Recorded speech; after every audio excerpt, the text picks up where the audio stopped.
इस साल हम इस दुआ के साथ नए साल को खुशामदीद कहते हैं कि साल 2020 हम सब के लिए बहुत बुरा गुजरा और साल 2020 में दुनिया भर में जो बीमारी एक वायरस आया कोरोना, उससे दिहाड़ीदार मजदूर से लेकर ज़िम्मेदार सनतकार तक सब मुतासिर हुए हैं। कई जानें गई हैं और बहुत सारे लोग बेघर हुए हैं, परेशान हुए हैं। मेरी टीम की आप सब के लिए, पूरे पाकिस्तान के लिए और मेरी अपनी टीम के लिए ये दुआ है कि नया साल आपके लिए और हम सब के लिए खुशियों भरा साल हो।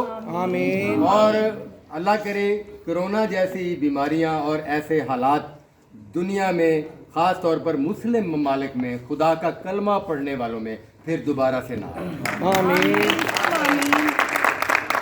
मैं बहुत मशकूर हूँ एक मरतबा फिर मलिक तारिक साहब, PMO साहब का, निदा चौधरी साहबा, पायल चौधरी, तमाम टीम और मेरे थिएटर ऑनर मलिक तारिक साहब की तरफ से आप तमाम हाजरीन का मेरी तरफ से, मेरी टीम की तरफ से बहुत ज़्यादा शुक्रिया कि आज आप हमारे साथ मौजूद हैं।